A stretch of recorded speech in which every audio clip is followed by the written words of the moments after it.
welcome back to our English class. മക്കളെ മറ്റൊരു പ്രധാനപ്പെട്ട ചോദ്യം പഠിപ്പിക്കാനാണ് മിസ് ഇവിടെ വന്നിരിക്കുന്നത്. നമുക്ക് ആര്യ ഇൻ ദ കോക്ക്പിറ്റ് എന്ന് പറയുന്ന പാഠത്തിലെ വളരെ ഇമ്പോർട്ടന്റ് ആയിട്ടുള്ള ചോദ്യം നമ്മൾ ഇവിടെ പഠിക്കാനുണ്ട്.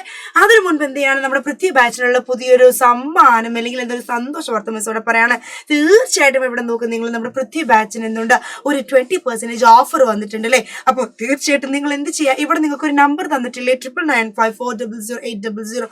ഈ നമ്പർ നിങ്ങൾ തീർച്ചയായിട്ടും എത്രയും പെട്ടെന്ന് നിങ്ങൾ വിളിക്കുക. വളരെ കുറഞ്ഞ ദിവസത്തേക്ക് മാത്രമേ ഈ ഒരു ഓഫർ ഉള്ളൂ. നിങ്ങൾക്ക് ഒരു സംശയം ഉണ്ടാവുക, എന്താണ് ഇനി വല്ല മാറ്റങ്ങളുണ്ടോ മിസ്സേ, ഫീച്ചറിൽ നിങ്ങൾ കുറവുണ്ടോ? ഒരിക്കലുമില്ല. നിങ്ങൾക്ക് എന്താണോ ഇതിനു മുൻപ് നമ്മുടെ ആപ്പിൽ എന്തെല്ലാം കാര്യങ്ങൾ പ്രൊവൈഡ് ചെയ്തിട്ടുണ്ടായിരുന്നോ ആ എല്ലാ കാര്യങ്ങളും ഫീച്ചേഴ്സും തീർച്ചയായിട്ടും ഇനി അങ്ങോട്ട് പ്രൊവൈഡഡ് ആയിരിക്കും. അതേപോലെ തന്നെ നിങ്ങൾക്ക് നിങ്ങളുടെ ഫസ്റ്റ് മുതലുള്ള പാഠങ്ങൾ തീർച്ചയായിട്ടും എന്താ ഇനി നിങ്ങൾ ഇനിയും പഠിപ്പിച്ചു തരുന്നതായിരിക്കും. അല്ലാതെ ഓണം എക്സാം കഴിഞ്ഞു എന്ന് വിചാരിച്ചതല്ല, ഇനി കോഴ്സ് എടുക്കുന്നവർക്ക് അല്ലെങ്കിൽ ഇനി അഡ്മിഷൻ എടുക്കുന്നവർക്ക് ഒട്ടും പേടി വേണ്ട. ആദ്യ പാഠം മുതൽ നമുക്ക് കിട്ടിയില്ലല്ലോ എന്നുള്ള അത് തീർച്ചയായിട്ടും എന്താണ് അവർക്ക് ആദ്യത്തെ പാഠം മുതൽ തന്നെ എന്തായിരിക്കും ക്ലാസ് എടുത്ത് കൊടുക്കുന്നതായിരിക്കും. അപ്പൊ എന്ത് ചെയ്യേണ്ട, don't forget, just grab your seats. എന്ത് ചെയ്യുക, എത്രയും പെട്ടെന്ന് നിങ്ങൾ ഈ നമ്പറിലേക്ക് വിളിക്കുക. എത്രയും പെട്ടെന്ന് എന്ത് ചെയ്യുക, അങ്ങ് വിളിച്ച് നിങ്ങളുടെ അഡ്മിഷൻ എന്ത് ചെയ്യുക, you should get it. Okay, അപ്പൊ ഇവിടെ നോക്കുക, നമുക്ക് ആര്യയുടെ ഡ്രീംസിലെ നമ്മുടെ പാഠത്തിൽ പഠിക്കുന്നുണ്ട്. ഒത്തിരി ഡ്രീംസ് ഉണ്ടായിരുന്നു ആര്യക്ക് അല്ലേ. അപ്പൊ നമുക്ക് എന്താണ് ഒരു പാരഗ്രാഫ് റൈറ്റിംഗ് ചോദ്യം നമ്മുടെ ആര്യയുടെ ഡ്രീംസിനെ കുറിച്ച് ചോദിച്ചാൽ we should be able to write അല്ലേ. നമ്മുടെ പാഠത്തിൽ ഇങ്ങനെ പല ഭാഗത്തായിട്ട് എന്ത് ഈ ആര്യയുടെ സ്വപ്നങ്ങളുണ്ട്.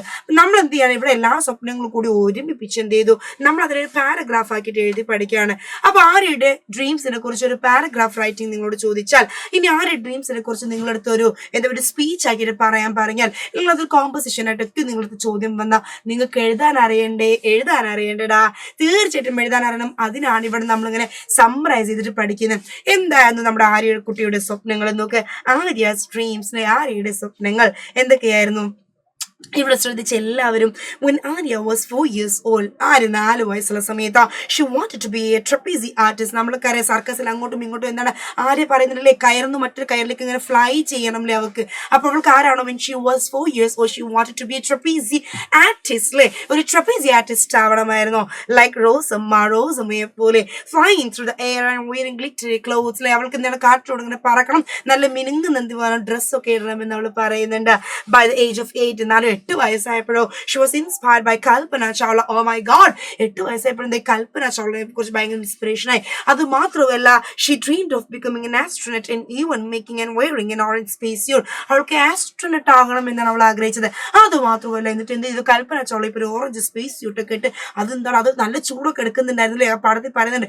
എന്നാൽ അത് ചൂടൊക്കെ സഹിച്ച് she always used to wear that അല്ലേ. ഒരു കോൺഫിഡൻസ് ഒക്കെ കിട്ടാൻ ഇത് എപ്പോഴും അതൊക്കെ എടുത്ത് ഇട്ടും കൊണ്ടേയിരുന്നു ആര്, നമ്മുടെ ആര്യക്കുട്ടി. അത് കഴിഞ്ഞപ്പോ എന്തായി, 12 വയസ്സായ സമയത്ത് at 12 Arya admired Amelia Earhart and built a model plane for a school project. Even getting a haircut like Amelia പോലെ ആവണമെന്ന് പറഞ്ഞു. അമീലിയെ പോലെ മുടിയൊക്കെ എന്ത് ചെയ്ത് ഷോർട്ടാക്കി വെട്ടി ഫ്ലൈറ്റ് പറത്തണം എന്നായി അവൾക്ക് ആഗ്രഹം.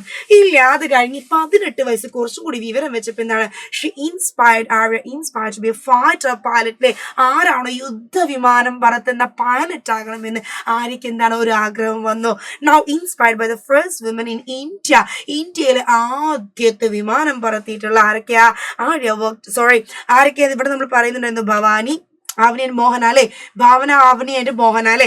ഈ 3 പേരെ പോലെ ഫൈറ്റർ പൈലറ്റ് ആകണം എന്നാണ് ആർക്ക് ആഗ്രഹം, നമ്മുടെ ആര്യക്ക് ആഗ്രഹം. അതെല്ലാം കഴിഞ്ഞപ്പോ എന്താണ്, she worked hard, saved money for flying school and studied diligently to achieve her dreams. എന്ത് ചെയ്തു, അടിപൊളിയായിട്ട് പഠിച്ചു, നല്ലോണം കഷ്ടപ്പെട്ടിട്ടുണ്ട്. she saved her money, പൈസ സേവ് ചെയ്തു. at last she became a pilot അല്ലെ. at last അവൾ എന്ത് ചെയ്തു, പൈലറ്റ് ആയിട്ട് കോക്പിറ്റിൽ ഇരിക്കുന്നതാണ് നമ്മളെ പാഠത്തിന്റെ അവസാനം. അവളുടെ അമ്മയും അവളുടെ അനുജൻ എന്താണ് തൊട്ടപ്പുറത്തെ സീറ്റിൽ ഇരിക്കുന്നുണ്ടായിരുന്നു. അവരിങ്ങനെ കേൾക്കുന്നുണ്ടായിരുന്നു നമ്മുടെ ആര്യ ഇങ്ങനെ അനൗൺസ് ചെയ്യുന്നത് അല്ലേ. അപ്പൊ അവിടെയാണ് നമ്മളെ പാഠം നിൽക്കുന്നത്. അപ്പൊ ആര്യയുടെ ഡ്രീംസിനെ കുറിച്ച് എന്തായാലും ഒരു സ്വപ്നം വരും. ഇതേപോലെ തന്നെ നമ്മൾ നിങ്ങളുടെ ഡ്രീംസിനെ കുറിച്ച് മിസ് പഠിക്കാൻ നിങ്ങളത് പറഞ്ഞിട്ടുണ്ടായിരുന്നു. അപ്പൊ എന്താണ്, yes, just believe in your dreams, just believe in your dreams. നിങ്ങൾ എന്ത് ചെയ്യുക, സ്വപ്നങ്ങൾ എല്ലാവരും കാണാൻ and just believe in your dreams. All the very best for your exam. Thank you so much. It's me Anwar from എവിടെ നിന്നാണോ, from Xylem learning. Thank U.